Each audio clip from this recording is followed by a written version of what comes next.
Hi, I'm Pete, and welcome to Just a Few Acres Farm. In this episode, batch 4 of Farmall 856 parts, and today I'm concentrating on everything that goes in here, all the linkages and the throttle, and the adjustment's going to take a while, and the fuel tank is ready to put on. First, the throttle. I polished the chrome on. It came out okay, good enough for me. The thing that happens always with these throttles is they get slop in them over time, and there's a spring pin that goes right through here and it gets wallowed out, and then you got slop. What I did is I took this all apart. Above the spring pin there is an actual spring and then a nut and a cap that goes on here, and if you take it apart you can re-drill the hole a little bit larger in the throttle shaft. I had to drill this out a little bit in this surround and put a little bigger spring pin in it. Took the slop out of it. The function of the spring up inside the throttle is kind of to give it some wiggle. Not too much, but it makes it so that it can sit properly on this plate. This goes in, and there's a couple jam nuts. Below the jam nuts go a spring and kind of a spring retainer.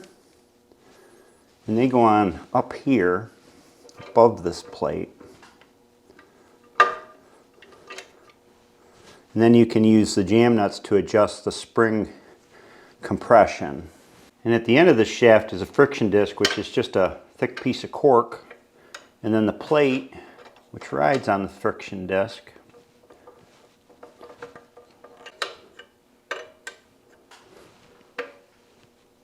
This down here is the lower half of the throttle shaft. And it's got a knuckle on it, a universal joint. Goes right in there, and there is a hex head set screw that holds it in place. So we have from up here, the throttle comes down through here and goes all the way down to this paddle down at the bottom with a linkage that goes up to the injection pump. Next I'm going to start working on the gear selector, and this is what the selectors ride on, the shifting levers. This is a new piece. These are a wear item, and this is a new bushing that goes into it. Line up the holes here. It's got to go that way.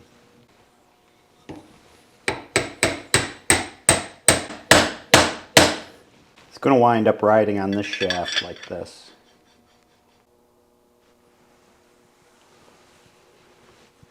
Here's where it goes.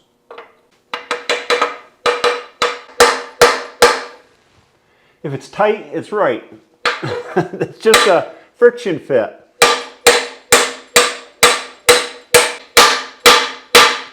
This is the cross shaft for the speed transmission. It goes through this whole steering column.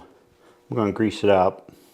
And it runs through a hole with a bushing in it on the other side and comes through that piece I just put on. These are the shift collars, and they go together like this, but before I put them on the tractor, I've got to put the clips in here. These clips are expensive little suckers, and what they do is when the shift paddle goes into the slot, they give you a kind of positive engagement. It feels good in the hand when that happens. Now, in practice, these things break after a while, and you can choose to either replace them or run without them, but at least in the beginning I'd like the feel of these on the shifters.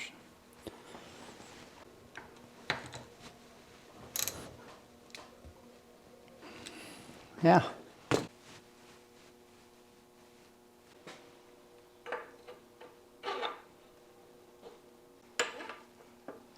This is the range transmission gear selector, or the range selector. Oh, you don't go there, you go here.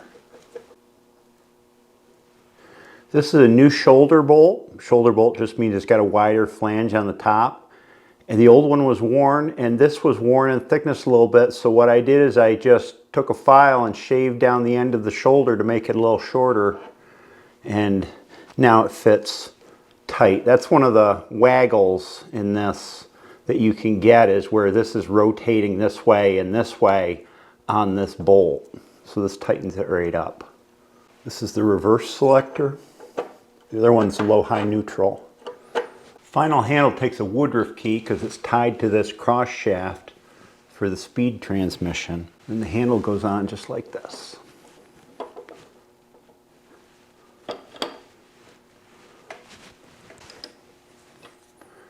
And a pinch bolt on the bottom of it. Of course, nothing's hooked up, so it just wanders all over the place.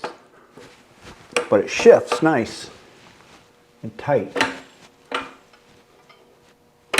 When you get new shift collars, there will be a hole in this outside one that's sized for a barbed grease fitting, and I always put a grease fitting in here so I can run some grease, maybe. So I can run some grease in here and remember to grease them occasionally so they don't wear.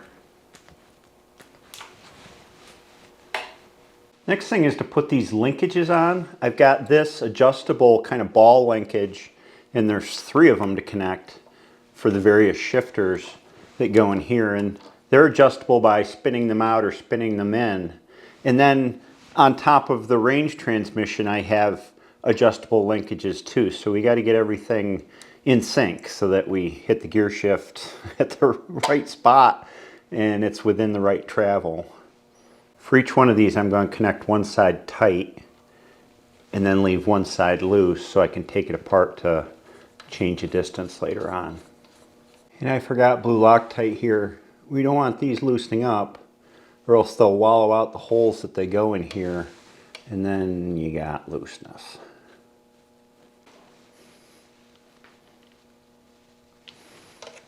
Here's the second one. What happens with these is they wear is this ball gets loose in the socket and then you get slop back and forth. One of these was fine and one of them I got a new one for.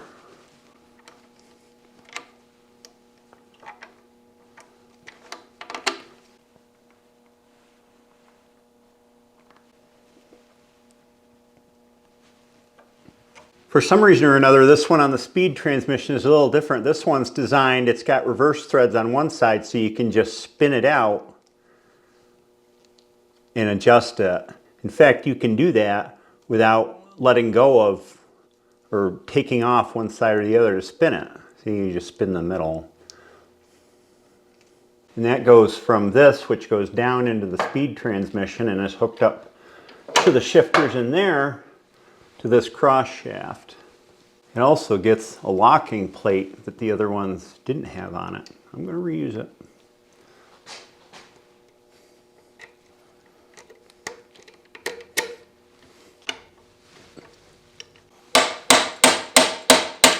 That first set takes care of connecting the levers to the rods that go down vertically.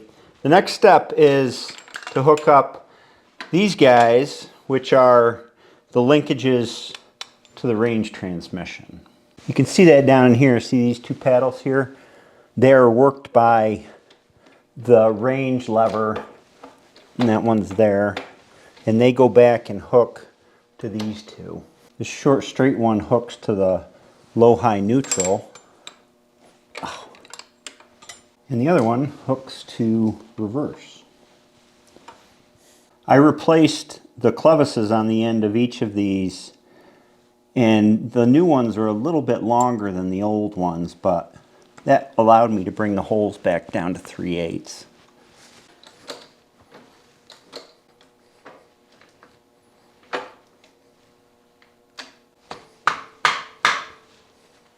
Now I can do a little adjusting.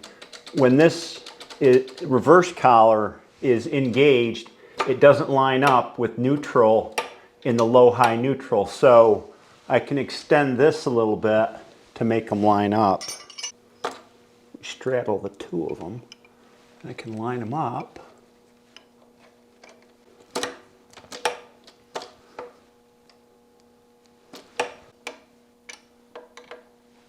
Now I go down into reverse, up, and it'll go straight over. They line up now. And low and high is here. And that's it for adjustment of these for now. I can't do final adjustment until I get the box on and the shifter pattern cover that goes on. That way I can adjust the levers to land where they're supposed to, but I don't have anything to mount this to yet. Might as well do the park lock. This plate slides in when everything's in neutral and keeps you from shifting into gear on the gear shifters up there. And then this guy goes on. It has a stop on either side, so it'll move a bit, and it attaches to this guy with a shoulder bolt into here, into here. Remember, this tractor has the improved park lock, so this may look a little different than what was original.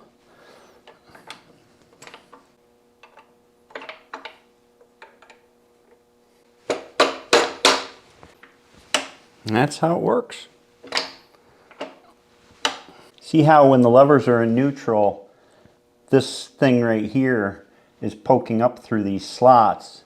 Now when I disengage the park lock, the slots are open, and when I shift, they can move. And when everything's in neutral, I can engage the park lock. I was getting ready to put the washers and the cotter pins in all the linkages, and I noticed these slots are biased to one side. In other words, you're barely clearing here, and this plate can't seat against the shoulder here, this boss, because of that. And this whole assembly has play in it, even though this shoulder bolt is seated all the way onto the boss. I've got a lot of wiggle. So we're going to fix that. Even up here, I've got the same thing going on. Wiggle. This shoulder bolt's all the way in. Wiggle.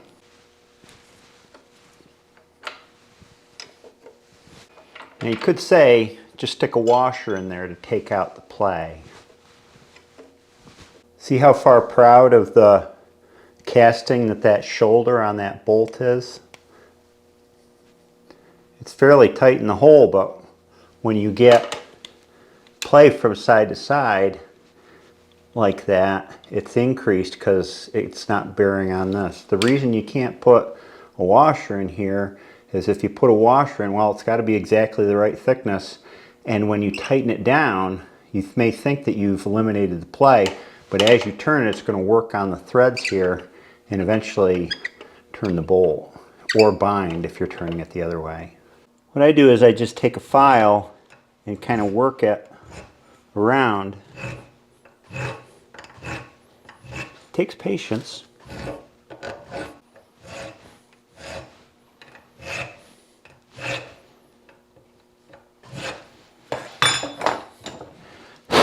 I took this down till it was flush with the casting.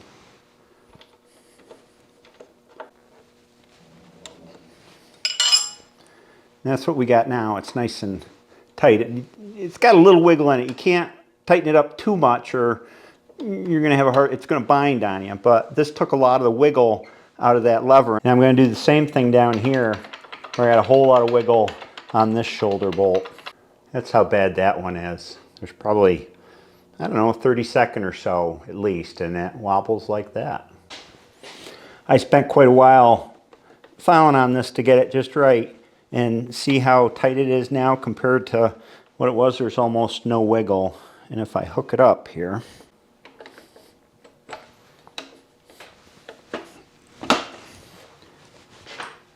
everything's nice and tight, which is important. The more this stuff loosens up, the more it rattles when the tractor's running, and then it just compounds itself. Now you can also bush these holes, of course, drill them out and run a bushing in them, because you've got some wear on the shoulder of the bolt and on the casting too, but I find that just tightening up the shoulders tightens them up enough where it's really going to slow down further wear. These connections all get washers and then cotter pins. I also went through and I had to readjust where neutral is on these slots because this plate wasn't aligning. Once I tightened everything up, you can see it's recentered now. And to do that, you just have to change the length of these linkages to recenter things.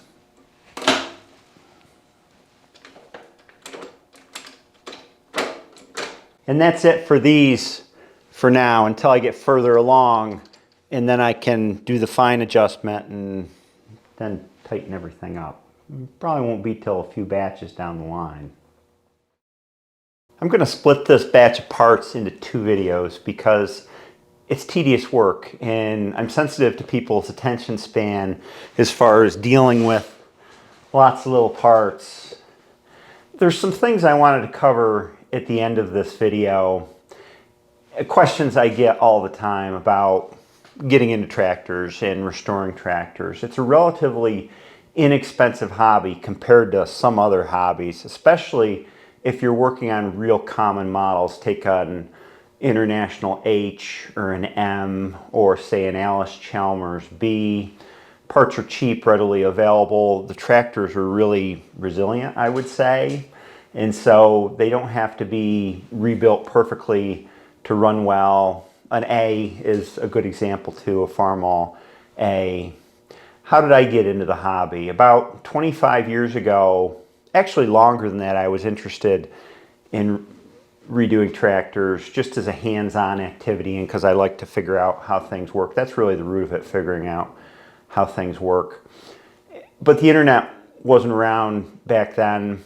And when I actually got started, I probably around 2000 really started thinking about doing this. Of course, I was still in a white-collar job. It was a nice contrast to what I would do at work, getting my hands all greasy and tearing things apart. The internet was very basic then, so it's not like you could Google a question and find the answer to it. I bought a lot of books of 2 types, technical manuals, mostly INT manuals that would, because they were real common at the time. You could go to the local farm store and get them, and they lay everything out in a language that I appreciate. And then I would buy history books that had mostly the history of International Harvester, but some history books of all the different tractor makes, so I understood where each tractor fell in the development and what particular innovations there were that came along that really were markers in development, like live hydraulics and live PTO and power shift and things like that. And then the third type of books that I bought were ones where it was a specific tractor and it was kind of the story. Roger Welch wrote a bunch. He worked on WCs, Alice WCs. They were humorous. That was nice. I have one about redoing Farmall A. There were lots of books back then. When I got started in, the first tractor I did was the F20. You don't need a lot of tools to do this. I went to Sears and bought a fairly decent set of Craftsman tools. I still use those now. They're great tools. This was probably 2002 or something like that. And I had this little shop and that was it. You don't need to go out and spend a lot of money on specialized tools, especially for working on tractors from the 30s, 40s, 50s. Set of wrenches, set of sockets, some pliers, some drifts, some, a hammer.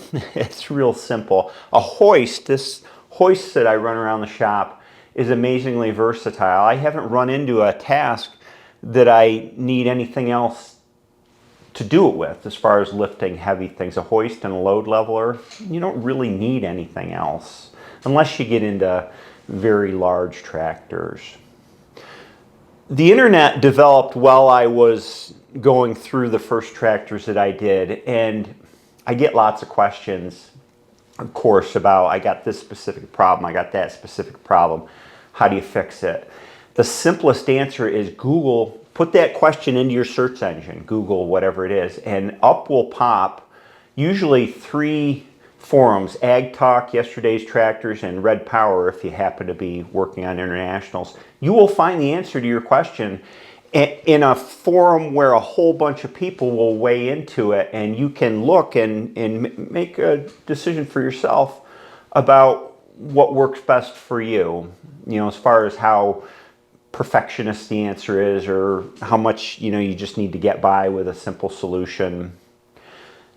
The other thing is that the way to get into the hobby is to just do it. It's like I said with farming in the early farming videos. You can overplan things, and you don't need to do that. Buy a tractor cheap. You can buy an old H for $500 not running, $900 running, and just start tinkering with it. You're not going to mess it up. It's a simple bulletproof old tractor. And then when you run into a particular thing that you need to understand how it works, because that's the big thing. You want to understand how things work before you tear into them, or while you're tearing into them, so that you understand what's important about how they fit back together and how they work. Then you can ask specific questions. You have to learn by doing. That's what I did. I learned by doing. When first time I tore apart an injection pump, I did all the research I needed on that. I did it online. I did it with written materials. And so when you have a question, you go out and you find the answer to it. It's as simple as that. And it's not that expensive, and it's not that complicated when you're working with the older, simpler tractors. So I hope that gives some folks the kind of nudge that they need to just go out and get an old tractor and start tinkering on it. I'd like to see more people doing that. There's a real appreciation, understanding for how basic technology works when you get into the simple older ones. This one's a little bit more complicated, and having a continuing challenge is another part about being interested in a hobby. If I was just redoing H after H after H, I'd get pretty bored with it, but continually kind of moving up the ladder is what keeps it interesting. I'll continue with putting together the torque amplifier, adjusting the linkages for that, putting on the starter, the fuel tank, getting the fuel connections done in the next video. I hope you enjoyed this one, and I hope it helps some people out there doing this work. I'll see you next time.